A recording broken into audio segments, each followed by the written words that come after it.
tundi hommikupoole. Mind 3 pärast lõunapuhkust. Kindla sihiga liigutada ei tee liiga. Lõpetuseks mina loen väikse tagasihoidliku salmi. Üks eesel leisab teise ära. Jah, eeslitelgi omab ära. Kas oleks ta siis eesel veel, kui karu juurde kisuks meel? Nii.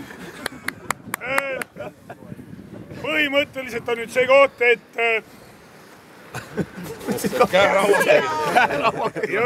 on sõrmus niimoodi, vaatad su käsi, seda ei võta siit vahet välja? Ei võta välja. Ei võta. Rupa vaja. Kas sa oled nõus võtma selle tütarlapse? Sina, Tarmo Hillep. Nüüd võttis käed värisema. No jaa. Harri, kas sa oled nõus, et ta selle sõrmuse sulle üldse sõrme paneb? Nii, oot, see ei ole sõrmus. Need otsad on sõrmused. See on siin üks lisavahend, selle me toome kohe mängu. No võtab käe värisema. Nii külm on. Nii, selle paned endale. Mis mina panen? Juua poisile ka vahepeal. Anna pulmaviina ruttu poisile. Nii, ja kuna oli jutt, Koos ongi. endale siia kitled käest ära.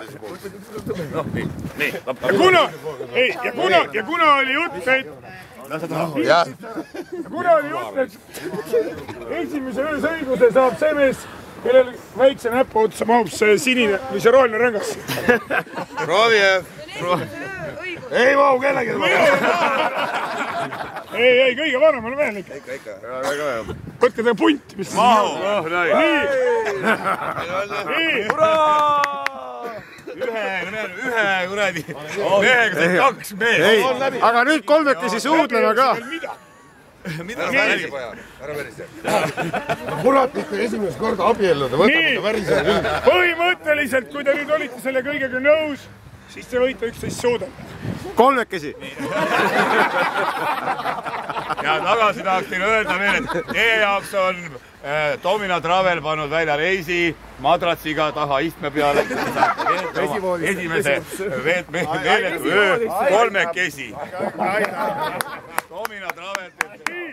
Lugupeetud pulmakülalised võivad tulla siia Jeesuse lähedale õnnitama. Ja teeme ühe väikse laulu ära. Emad, isad, palun.